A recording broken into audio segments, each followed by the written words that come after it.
Alrighty, welcome guys to the Scream stream.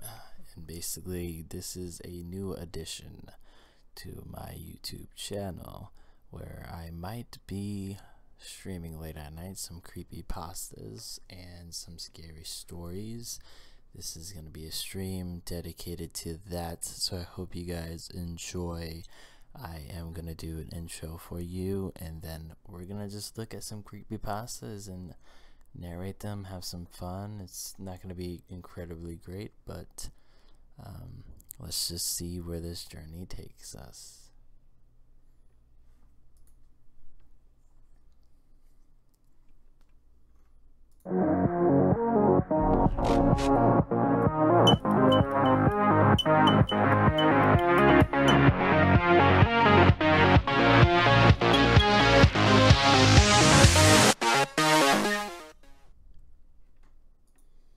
Alright, so you guys should be able to see me. I have my blue snowball. I'm not using my regular Man of War headphones. And right in front of us we got the creepypasta actually main page. Now there's multiple different places you can go to find creepypastas. I mean, we can go to we can go to Reddit, we can go check up other people's stuff, but we're just gonna look at some so I set up this stream pretty nice and pretty well done, I think. Let's see, I want to find a short one, but by route, obscure and lonely. Oops, sorry about that, guys. That's just my phone. I probably should turn that off. Let's just see how long this is. Doesn't look that bad. Alright, so I am going to give credit to the people. I don't see a title on this one. I will give the credit to... Alright, I'm going to say the credit for this story is going to go to Ryan P. McNamee or McNamee, however you say it. And the story title is By the Route, Obscure and Lonely. I'm going to be able to see the screen. I'm going to change it up for you guys so you guys can see this. Let me know what you guys think. We could kind of switch it up here and there. And so let's get right into it. Have you ever had a dream where you were somewhere you did not belong? Perhaps you were back at your childhood home, school, or an old job. You panic as you're unsure what you are supposed to be doing and everything seems off. Soon reality seeps its way into your dream and you remember you don't belong here. As I tell you my story, I want you to keep such feelings in mind because it is the only way I know that I may describe what I want. Well, he said want, but what I went through. I awoke that morning to familiar sound of my mom calling my name. Edward, she called several times as she flipped my bedroom lights on and off. I slowly got out of bed bewildered. Looking around, I felt nostalgic. My room was a sanctuary for a teenage boy. Toys littered the floor along with dirty clothes and a TV that has left on static. But I could not escape the feeling that this was all wrong. I put on an old pair of jeans from the floor and felt in my pockets a set of keys. I pulled out the keys and looked them over. Several keys were attached to a metal ring. They felt familiar, but I could not place their origin. Putting the keys back into my pocket, I put an old shirt and went downstairs. My mother gave me a smile as I smelled breakfast on the table. It was the familiar and warm smell of pancakes. Still, I seemed to feel half asleep and dazed. I followed a routine every morning, and this one was no different. After breakfast, I got ready for school and walked over to the front door to see the cul-de-sac I grew up in. I still could not escape the feeling that this was all wrong, that I was doing something wrong. Apologize about that, guys. I gotta put my phone completely on silent.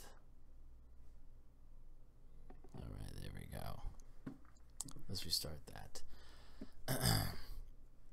I could not escape the feeling that this was all wrong, that I was doing something wrong. That is when I saw in the middle of a street a large tower-like rock. It was at least 2 stories high and 4 or 5 yards across at its base. It seemed to stand as a sentinel watching over the neighborhood, completely out of place from the cement road it sat on. I had the odd sense that it was watching me. As I approached, it felt as a strong wind was forcing me away. My concentration on the rock was broken by a honking horn. I could see my school bus stopped at the corner where the cul-de-sac entered and exited.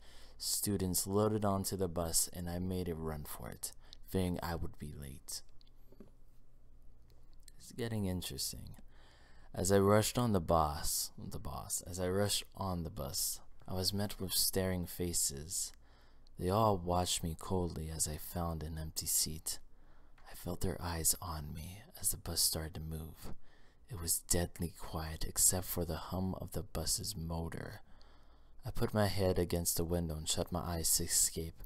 I was cold and my head still felt clouded. I tried to fight through the daze with rational thought. What class was first today? What day is it? Have I already graduated? I opened my eyes in shock with that the last thought and slowly looked around the bus. Everyone was still staring at me. Each face seemed familiar, but I could not pick out the name for any of them. The bus came to a stop and the door opened, but no one stood up.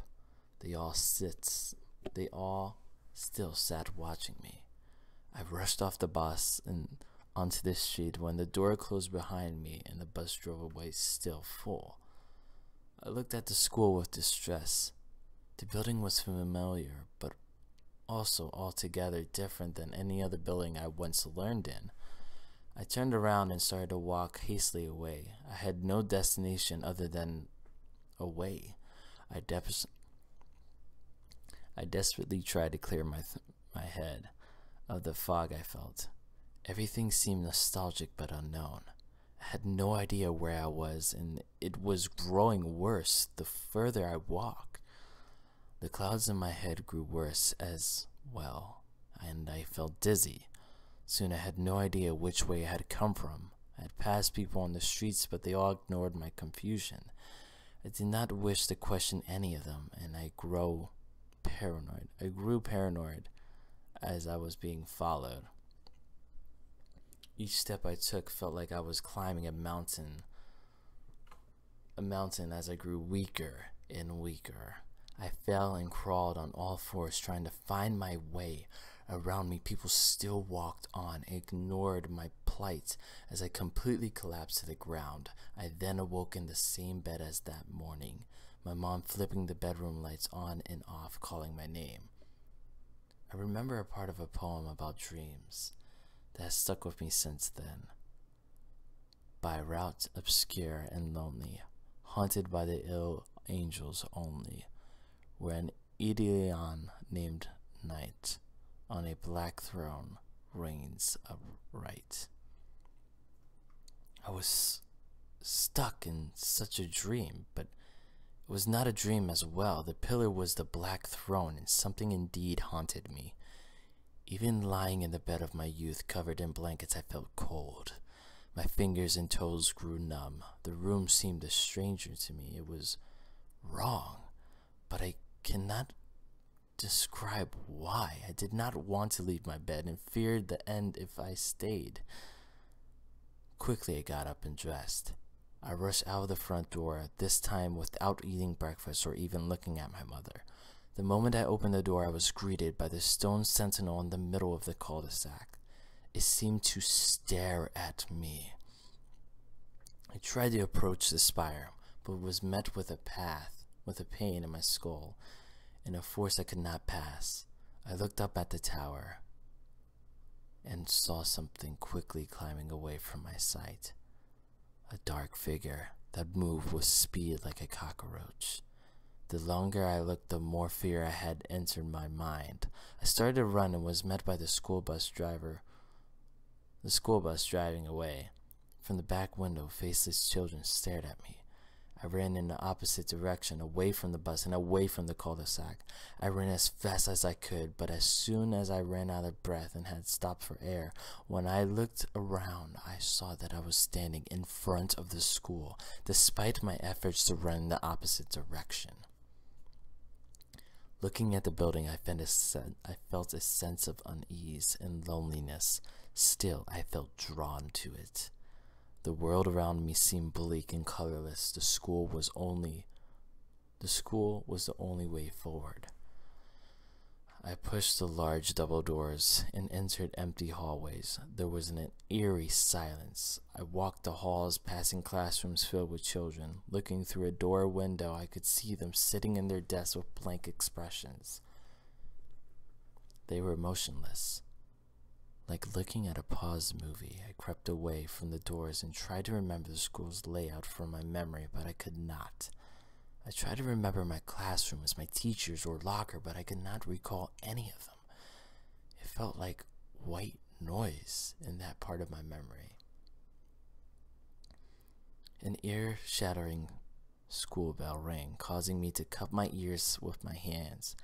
The hallway was thrown into chaos as countless students filled it, walking in and out of all directions. I could barely move as they bumped into me with every angle.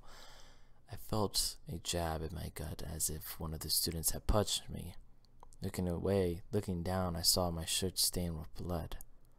It took me a moment to comprehend what I was looking at as blood continued to seep out and stain my shirt. Then the sharp pain hit me. I had been stabbed. I looked around for my attacker, but there were too many people around me. The other jab hit me in the back. I started to panic, trying to force my way out of the crowd, but the hits kept coming and coming, stabbing me over and over. I fell to the ground in a pool of blood as students kept walking by, many kicking and stepping on me again and again. The pain was unbearable. My hands were crushed under the weight of the uncaring students. My ribs felt broken and blood left me at an alarming rate. I could not breathe.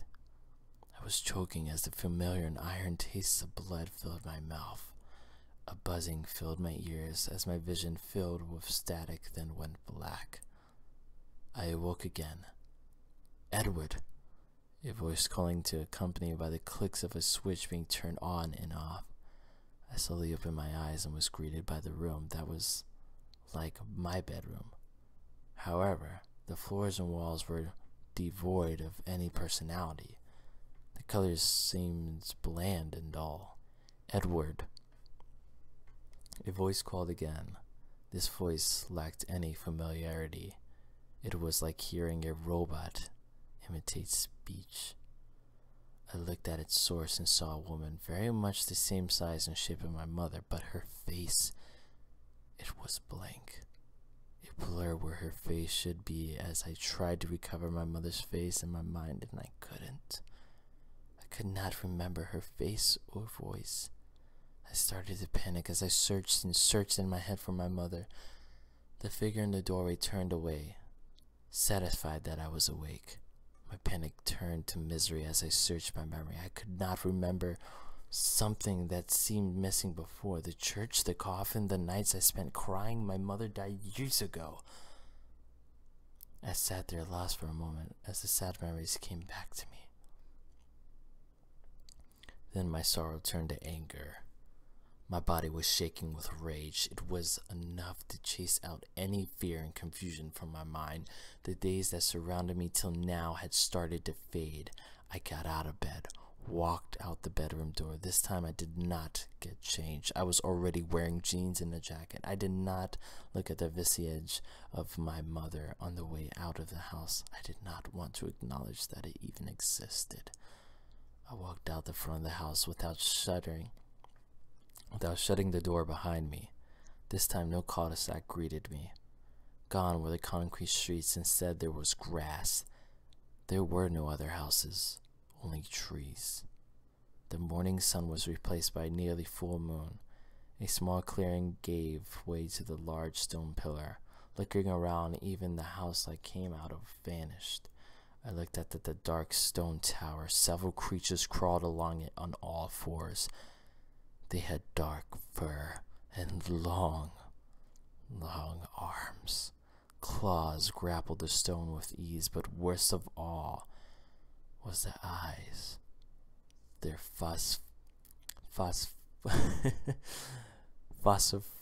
I don't even know how to say it.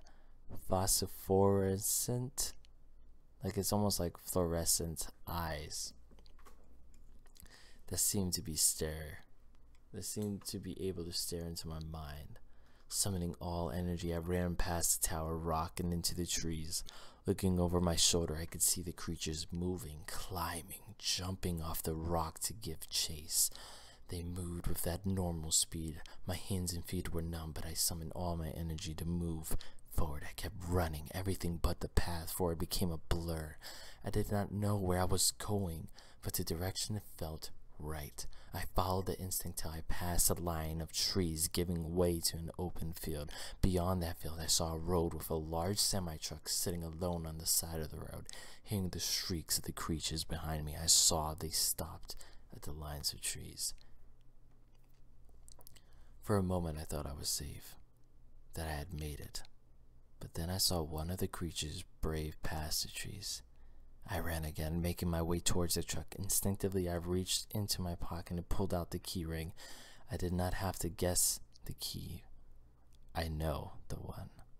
I reached the door with only seconds to spare. I could feel the creature just behind my back as I opened the door, then slammed it shut behind me.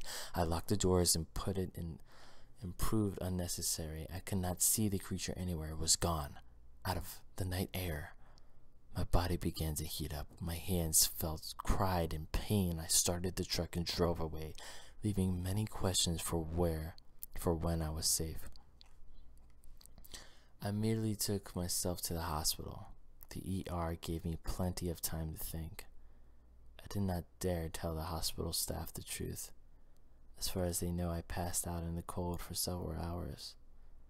I'm not sure if I could even explain what happened to anyone. I was treated for frostbite. If I had been out any longer, I could have suffered much worse. However, I did lose something. I've forgotten things that are important to me. My mother's face. She is now only a stranger in my photographs. I've lost bits of my childhood that I'd never get back. The creatures took them from me, fed on them like vampires. I have never looked for that road or stone pillar again. The details of where I stopped are fuzzy as best, and I have no intentions of clearing them up. Still, I can't remember what possessed me to leave my cab in the first place. Interesting.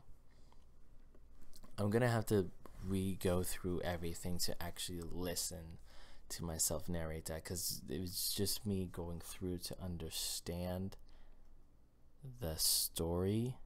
It actually sounds pretty interesting. Now, the whole concept, Beirut, obscure and lonely. So I'm guessing these creatures took over his entire town, try to replace things and try to control. It was actually really freaking good. I actually really enjoyed that one. I hope you guys enjoyed that narration. I've fucked up a couple times, but that's alright. We're gonna go back to this one. Alright. I'm just going through like the top ones right now. Cheap perfume and watermelon shampoo. How long is this one? Not too long. Depends how fast I can read it though. Alright. Cheap perfume and watermelon shampoo. This one gets credited to Heather Ions. Alright, Heather. Let's see what you got here for us. My name is Georgina Adams. I am 28 years old. I'll be 29. I live alone in a spacious apartment in Rowan. I am perfect, but I haven't always been so. When I was a child, I lived in a little town in England called Celsey. I was called ugly by other children in my school. Sometimes they would throw stones at me. Sometimes they would wrestle me to the ground and pull up my shirt so that all the children could see my flabby, white stomach and my stretch marks. In class, they cut my hair with a pair of scissors because it was long and flaxen colored and frizzy, and that offended them.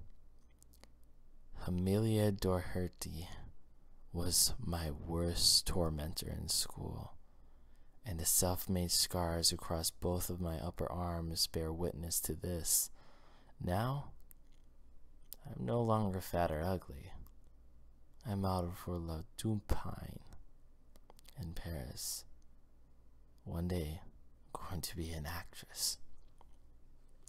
I eat a strict but balanced diet, and I've regimented exercise routine. Every morning I wake up at 5 a.m., tie my hair up, and I go running. It's usually light by the time I get home and I can hear the bird song. I eat a half a pink grapefruit and drink a cup of warm lemon water. Rinse my face, I wax my pores, I use an intensive face wash to get rid of any impurities. Then I use a vitamin-enriched gel while I shower. I then apply a thin layer of oil-balancing moisturizer to my skin. Before I leave the house, I apply a light spray of mineral mist to my face and neck. I don't sleep in. I did this only once, and I could feel the impurities in my skin. I could feel the bacteria in every crevice. I could smell the oil and the grease. Every night, I apply a cooling charcoal face mask before I go to bed and wash my face again. Before I sleep, I apply the nighttime gel that prevents spots. I like this product the most because it stings. I imagine the impurities burning the death for their sins. But during the day, I take a witch hazel, cleansing my face cloth from my hand and bag, and wipe down my face. If there is too much brown residue on the cloth, I have to chastise myself. I wear a hair tie around my wrist and I twang it every time this happens. I remember when Rory Athwaite used to sit behind me in art and flick elastic bands at me. It enters my brain every time I punish myself. One Sunday, while I was sitting on my balcony drinking tea, I saw Amelia Doherty climbing out of a little mustard-colored car in the street below and walking into my apartment block, carrying a brown suitcase. I was almost certain. I ran inside and carefully opened my apartment door. I could hear footsteps below, followed by the metallic click of a lock and the yarn of an opening apartment door. Mademoiselle Atomkave, came a man's voice from behind me. I gasped as I turned my head and then gasped again when I heard the door below me abruptly shut, followed by a muffled locking sound from within the apartment room. Oi, Jesus. I don't even know how to say that. It's French or something. I replied, finding a smile to the man who quickly recognized as my handsome neighbor, Monsieur Renaud. He had just left his apartment for work and was carrying a briefcase and a navy jacket. I collected myself and retreated back into my apartment. I later gleaned from another neighbor, Camille, that was a resident below, Mademoiselle Diane Barbier, and she taught fine art. This put my mind at ease, yet every time I saw Mille Barbier, I could not help but take a second glance. She was a precise replica of Amelia Doherty, a spitting image of a waxen skin and raven black hair. It was when I walked past Mille Barbier's apartment that later that afternoon that I first smelt it. Amelia Doherty used to wear cheap perfume. She would wash her hair with a shampoo that reminded me of the watermelon sorbet that they used to sell at the little ice cream shop in Chelsea. I remember first noticing this when she pushed up against the wall. When she pushed me up against the wall on the second day of my third year of senior year, she faced me, her perfect little nose almost touching mine, and told me, as the French say, un gros métier stupide vache. Now, as I descended the tile steps and walked down the corridor past Miel Barber's apartment door, I could smell the same tacky, cheap perfume and that watermelon shampoo. Perhaps it was Amelia, and she had followed me to France to ruin my life again, to destroy me, to remind me that I'm worthless. I came to Rowan to forget that. That next morning, I decided to walk past Mia Barber's apartment door again, just to be sure I am not a lunatic. That I am not a lunatic. Where did I stop for you guys?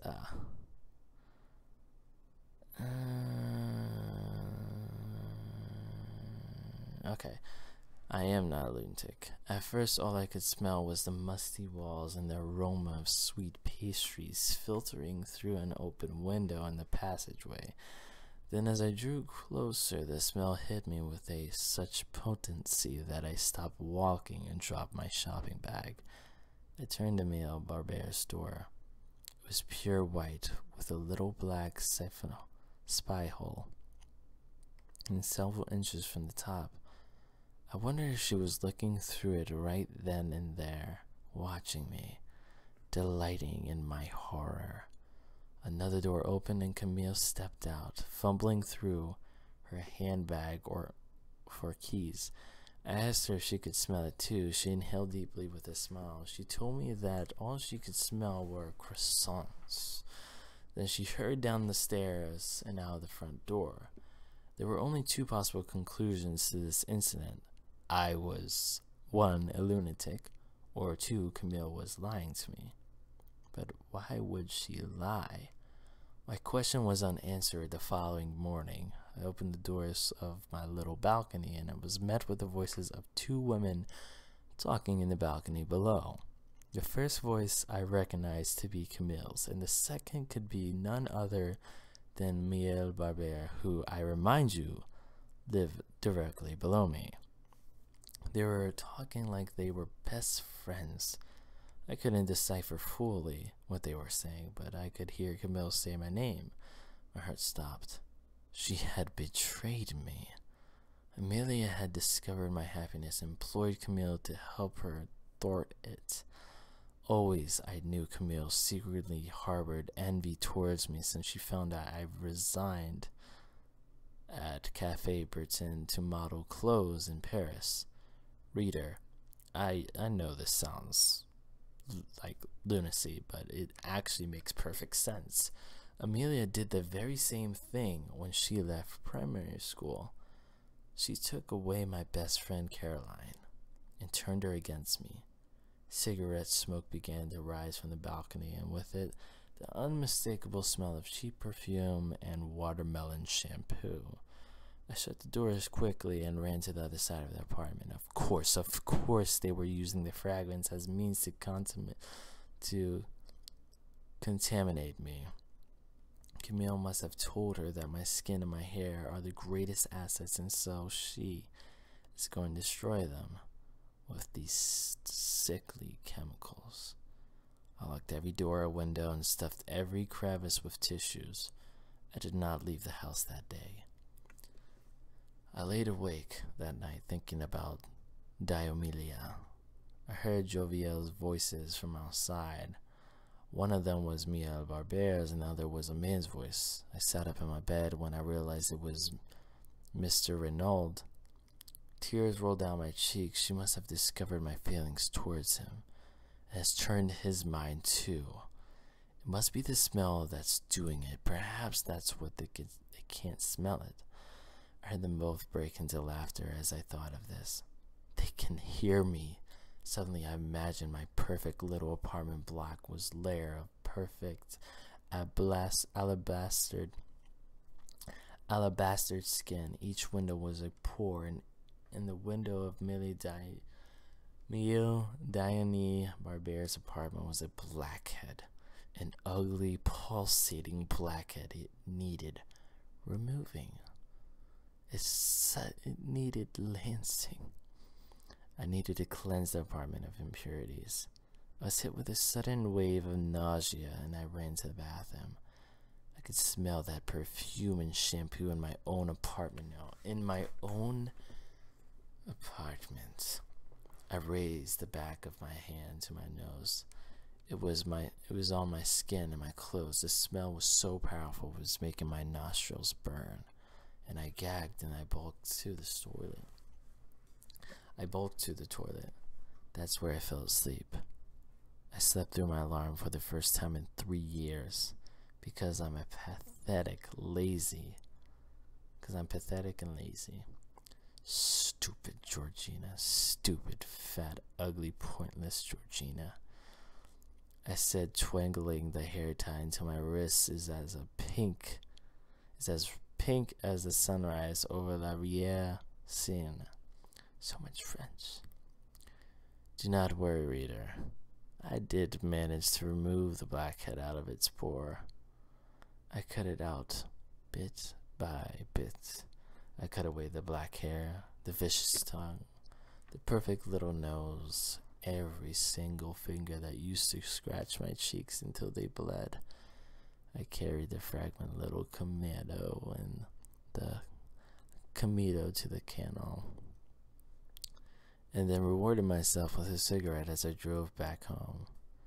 My apartment block is clean once more, and so am I.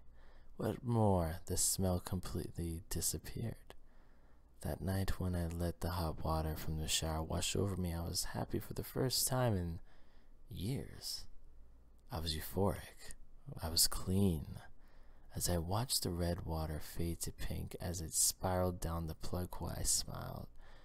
Then I massaged a deep cleansing body lotion into my torso. My name is Georgina Adams. I am 28 years old. In February, I'll be 29. I live alone in a spacious apartment in Rowan, and I am perfect. Very interesting. I would say very French inspired. Heather, really amazing. Great stuff you got here. Actually, really enjoyed that. It was a little,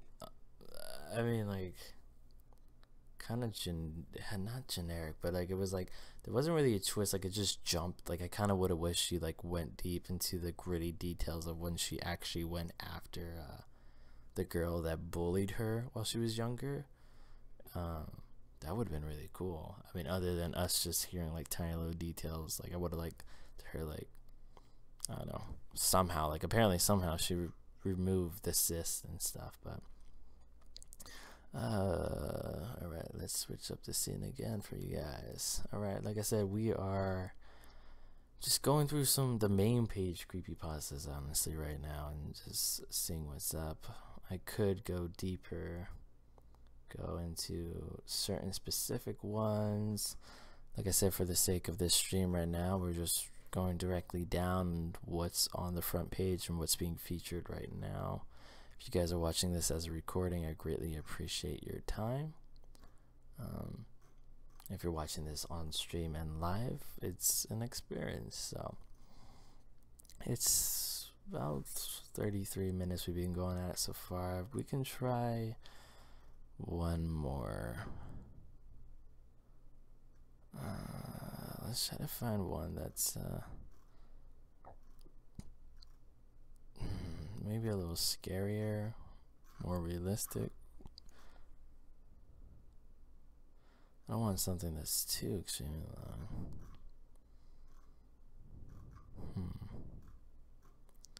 Zookeepers. This sounds interesting. Alright. Zookeepers. This is gonna be a long one, I guess.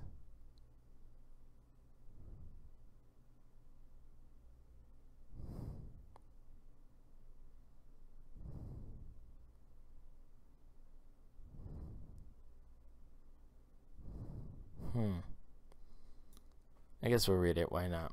Why the hell not? This is called Zookeepers, and this goes credited to WanderingRiverdog. Alright, so this might be our last one for this stream, my friends. We'll have to see. If you guys enjoyed this creepypasta scary story narration, I'm gonna keep it going. I'm gonna explain maybe my scary experience or scary experience. Maybe I'll try to do a scary night, or hold on. Maybe I'll try to explain every time I stream like this. I'll do a scary experience that I've had myself, or I'll try to make up a scary story. And I don't know. There's a lot of different things that we can do. Like I said, you guys are seeing the stream right now. I greatly appreciate it. Like I said, this is fun. Maybe we could do this for the future too. I'll switch up the scene for you guys. All right. And here we go. The Zookeepers. Odds are you've been to the zoo before. If you're like me when I was a kid, you might be disappointed to find out that the lions and tigers don't fight, roar, or do much of anything besides yawn and lounge around. If you're really lucky, you might see one of them lift their heads enough to nibble at an old piece of chewed up meat that they have lazily tucked between their paws. To an onlooker, it may seem like these wild animals have lost their natural ferocity. However, it's easy to forget that these animals, as well as many others, are nocturnal. You might be surprised to see what a zoo looks like at night. I consider myself very lucky to have had the privilege of seeing this firsthand. I've worked as a zookeeper for almost 6 years to date. Like many zookeepers, in order to avoid interfering with experiences of the guests, I did all my work at night after the gates were closed. After all, who wants to go to a zoo only to see a tiger get tranquilized and then tested for a disease? Most of the time during my shifts, I would walk to and from enclosures, observe the animal life there, and write down in my logbook about any strange behavior I might find. It is during these times that I see from behind the security of the chain link fence of glass window the incredible, active, and brutal lifestyles of many of the nocturnal creatures. Males paired together will oftenly fight and growl at each other. Big cats especially tend to eye me hungrily. Despite being surrounded by uneaten food and that litters their pens at all times, I'd never been scared by them. But as I walk past their pens, it's unsettling to notice dozens of pairs of eyes gleaming back at me through the darkness. Despite how safe I know I am behind the impenetrable fences, they must know it is too, as they never attempted to escape or attack me. During my free time, I made friends with the night guards that were in charge of keeping out any teenagers dumb enough to try and sneak in after hours. We've talked a lot about the zoo and popular rumors surrounding it. The place itself is old. Apparently it was originally built to be a storage facility for circus animals in the 19th century. Combined that with the fact that it's suitable on the outskirts of a small town in the rural Nevada, and it becomes easy to believe that some of their more outlandish tales and theories. They told me about accidents that apparently took place years ago, like the time when a worker was feeding crocodiles until he slipped from the catwalk and joined his chickens as part of the crocodile's diet. They even told me about an inexperienced night manager once accidentally set loose a wild grizzly bear, killed him, snuck into town, killed several others under the cover of the night before being shot by the police. But by far the most interesting thing they've told me was about some animals would just disappear in the middle of the night, never to be seen again. This especially caught my attention because not only had this phenomena been documented in the logbooks of previous night managers, but I myself had encountered the same issue within the first months of working there, when I was a resident of the monkey cage and had when a resident of the monkey cage had vanished between my first and second routine inspections of the night. After double checking,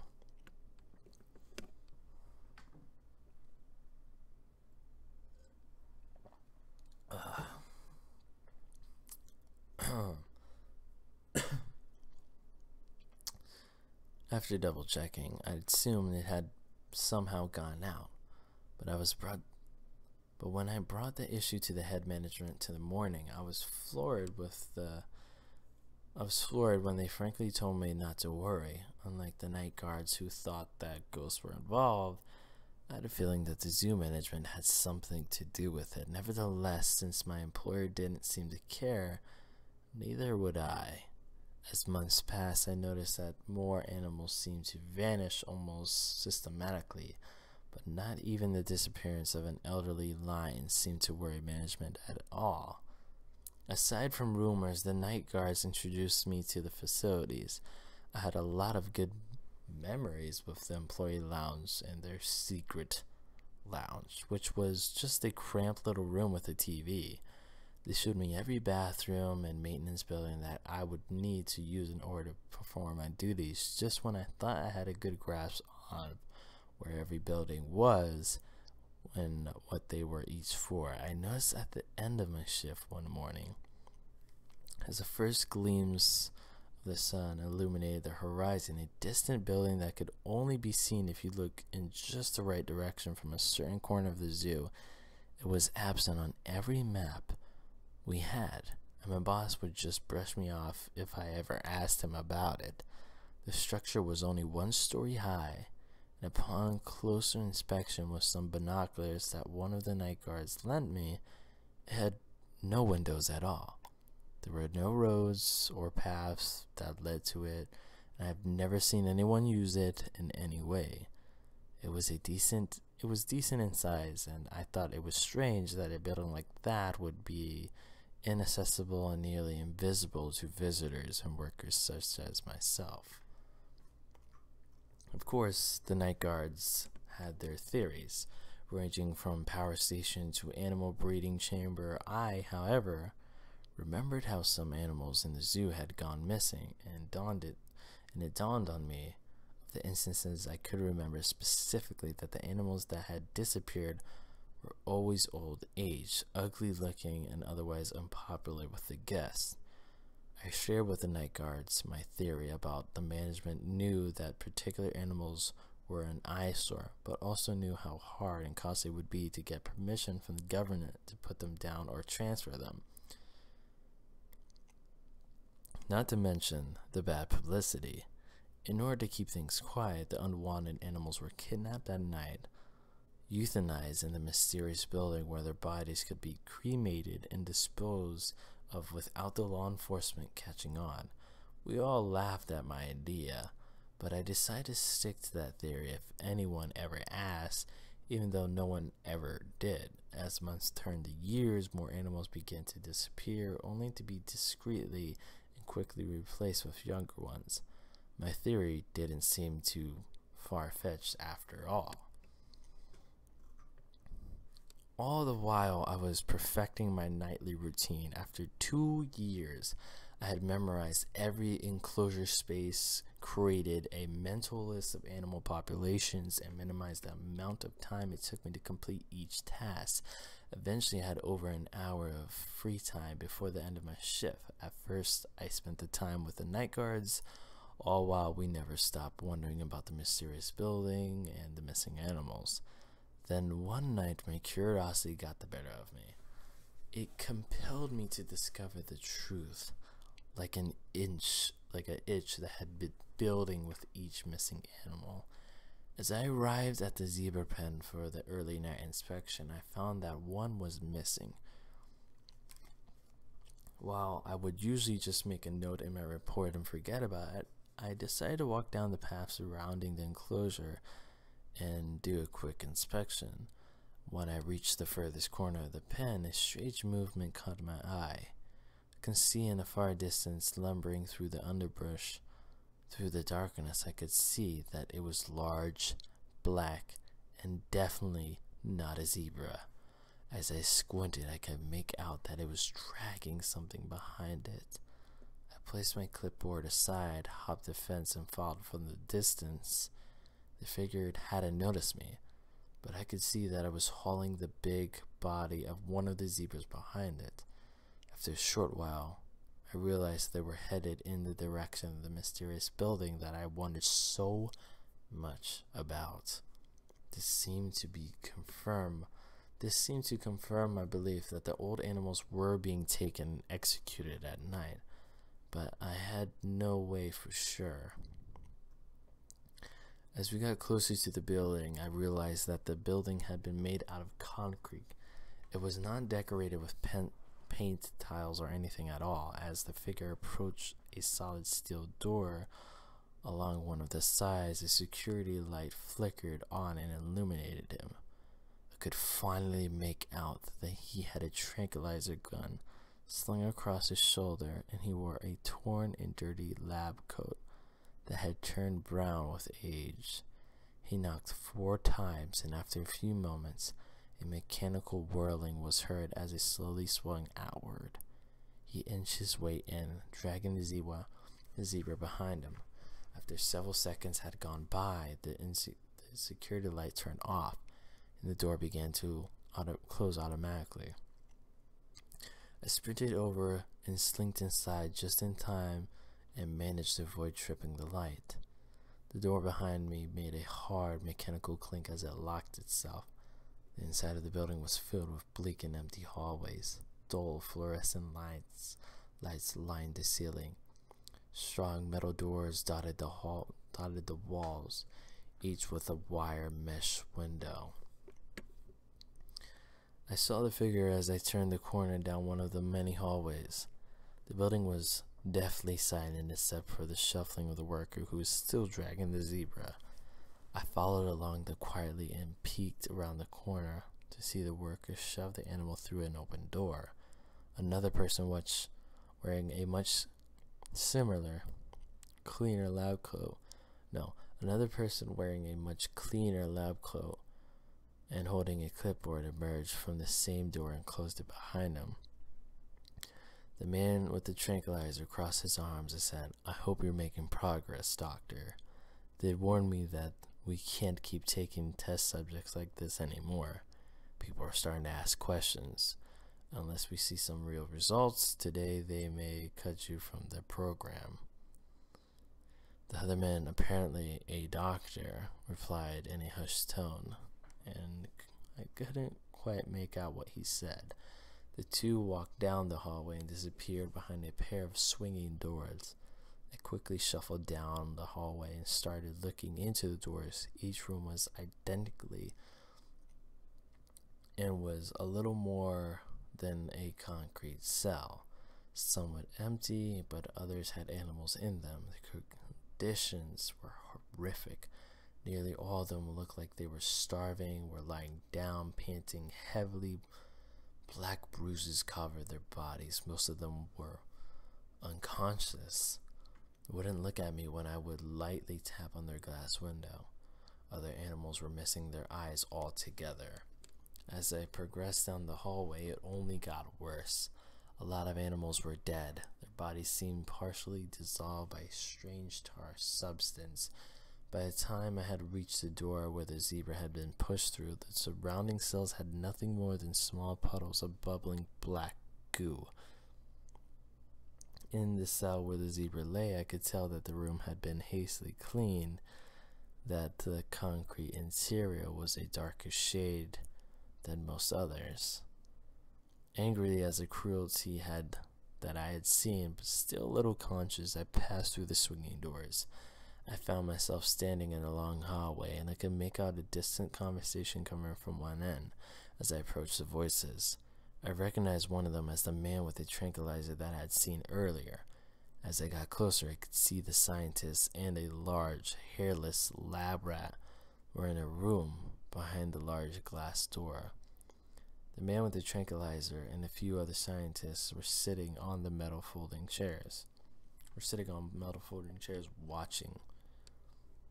"It had better work this time," the man with the tranquilizer said. "According to my calculations," said the scientist behind the window, "the transfusion of the foreign cells should result in a functioning symbolic relationship."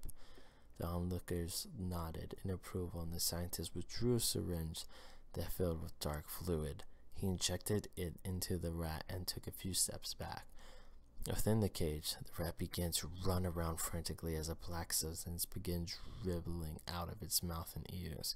It screamed and began convulsing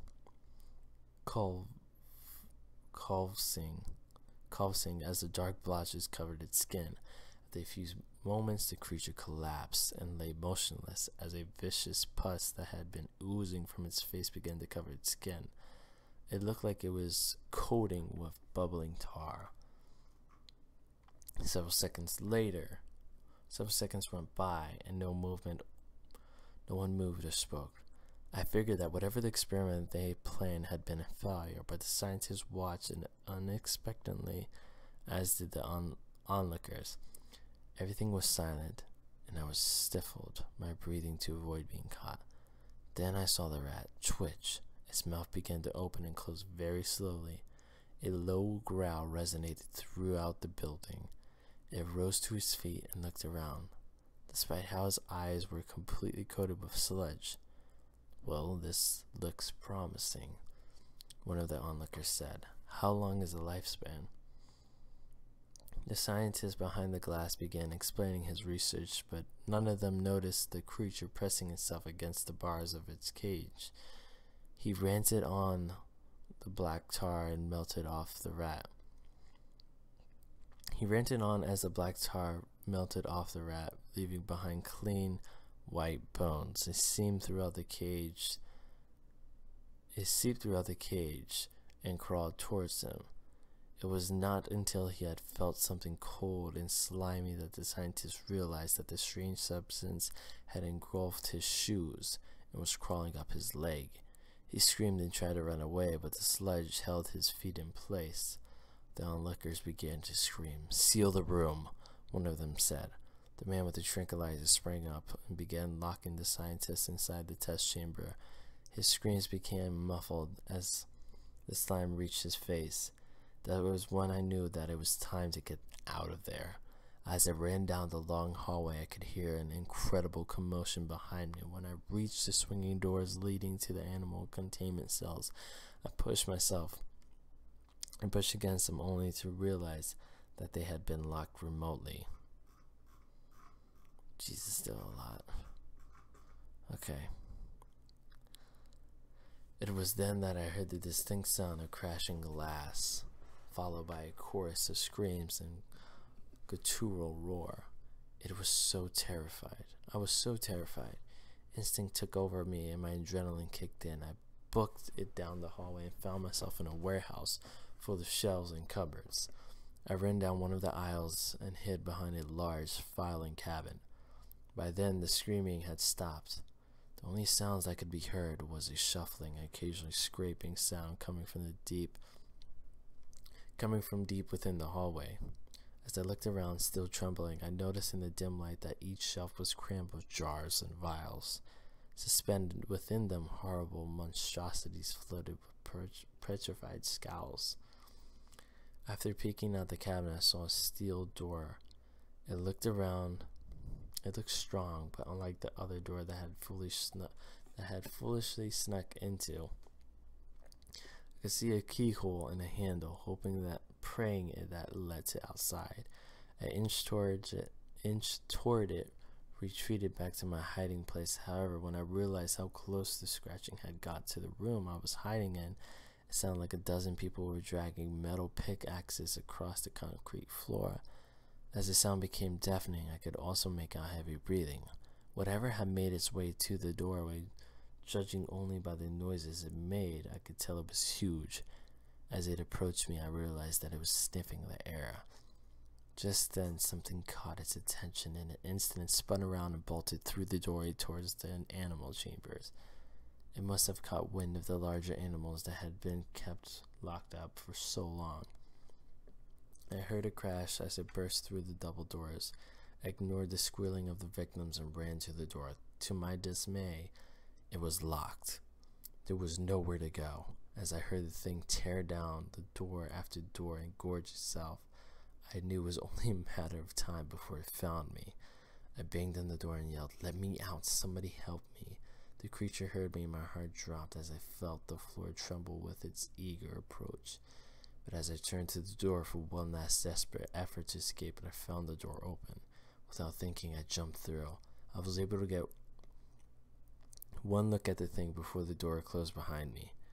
It was in the shape of a rat, but it was so large that it scraped the ceiling with its back. The creature was pure black, and light shined over its glossy layer of dark slime. The beast lunged for me, but the door was shut just in time, and was able to withstand its flurry of vicious attacks. Leaning against the door, the head night guard was catching his breath as he locked the door with his master key. He explained to me that he hadn't seen me all night, and I failed to meet them in the lounge as I always done. When he found my clipboard lying on the path that was close to the mysterious building, he had assumed that I had been taken for asking too many questions. Finding the front door still shut, he ran around the back and he heard the frantic banging. The two guards weren't far behind. He looked at me as if to say, "You saw that too, right?" But I didn't think to respond. I ran straight to my car and drove home. I never wanted to see that place again. At least, not at night. Hours later, as the morning sun blanketed the town with a comfortable light, I swallowed my fear and returned to the zoo one last time to formally quit in front of my boss and collect my last paycheck. On the way there, I couldn't help but to see if anything had happened to that mysterious building since I left. To my surprise, it was swarmed with a massive construction crew. Cement trucks lined the building, and I could see workers pouring concrete in through the chimneys. They were working so fast. Accompanying them, a couple men in suits stood outside a black spotless van and watched anxiously. They exchanged a few words, but they kept their focus on the building. By the amount of cement that remained, I could tell that they were almost finished with a cover-up project. One of the suited men noticed me and exchanged a menacing glance, the same kind of look a bully gives to someone that just ratted him out. I snapped my head away and continued along the path towards the zoo offices. When I found my manager, I couldn't even say a word. He fired me for irresponsible behavior. Perhaps I should have asked him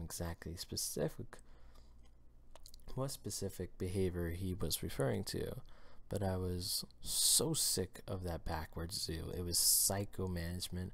I just turned around, walked away without any moment of hesitation. As I was leaving, I passed the terrible building again, only to see that it had been completely abandoned. The construction party and men in suits were already gone, with no trace of the work besides the cement that topped the chimneys. As much as I hated the building and how much it mentally scarred me, I needed closure. When no one was in sight, I hopped the fence into the same zebra pen I had traversed the night before and approached the building. Rapidly drying concrete seeped the metal plates that covered the doors. A familiar fear returned to me as I found the door that miraculously escaped.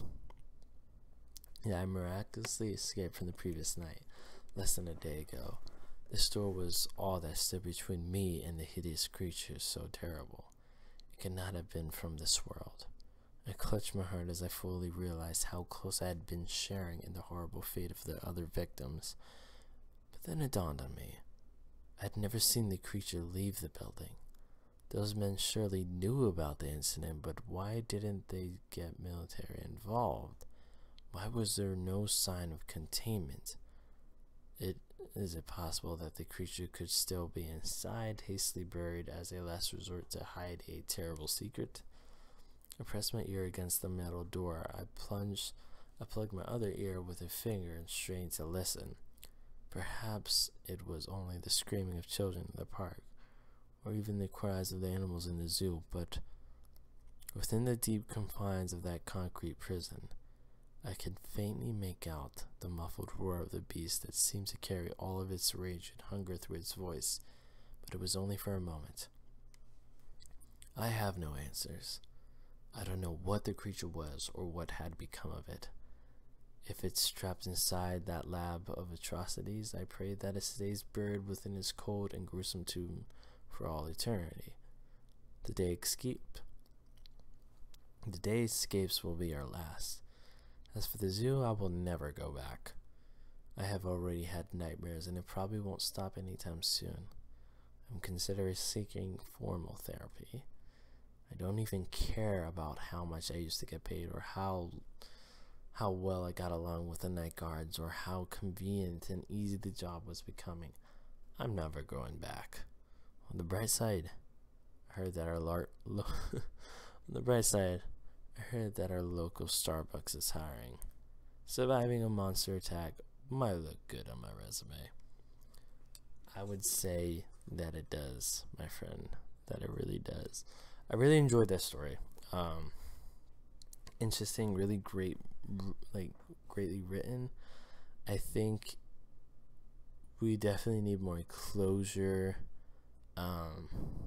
about the monster, what it was. It was just kind of random. Like, they used this black goo to destroy the monsters and try to get rid of them, and there's no closure really. We don't know what's really going on, so I would love to see a little bit more elaborate work on that so that we can have closure. Maybe he goes back, maybe it does escape, maybe it becomes an exhibit. We don't know what they were trying to do with the animals, you know, how many times they failed.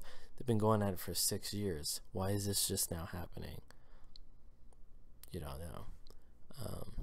But it was, nevertheless, it was great. But getting back to the real topic, I hope you guys enjoyed all that lovely. We had 3 great stories, and I had a lot of fun. My voice is killing me though. I need some water. Scary experience of the day, or the night. What has happened to me that was really scary? I haven't really done a lot of nighttime things that really terrified me. I can't think of one really. I mean, a scary experience, I would say that I kind of snuck around a football field / club scout house, like inside where the lockers would be, like where our home team for our college football would be. Excuse me. I snuck in there with a couple of friends because we were trying to get on the roof, and it was dark and scary. I mean, like, it was weird. Like, there was like mannequins with football jerseys on and stuff, and I could have sworn one of them went missing, but it was beautiful. It was fun. That same night we climbed the baseball field sign / tower, and it was great. It was great. I used to have a lot of memories when I was walking home at 3 o'clock in the morning with my friend Eric, and we found like a road flare. We thought several times people were gonna chase us. Like, it was intense. But that's the scary experience of the night. So I hope you guys enjoyed this live stream. Like I said, I'm using my blue snowball mic. I haven't used it in a long time, so maybe it sounds really good. I don't know. I haven't used it yet, so in a long ass time. So I hope you guys enjoyed those 3 narrations. This is usually gonna happen at night, the Scream stream. So we're gonna try it again, maybe tomorrow. If not, it would be like once a week, twice a week. But you guys know that I daily stream, as well as I put other videos up. So please, guys, come out and support me. I love you so much. If you're watching as a recording, comment, subscribe, become a ghoul today. I'm trying to grow a fan base and trying to get more subscribers, so help me out. If you guys like watching my gameplay videos, let me know. Let me know what you want to see me play. If you want me to do more vlogs, all that stuff, I do it all, everything here in the flesh. So my name is SpookieSTL.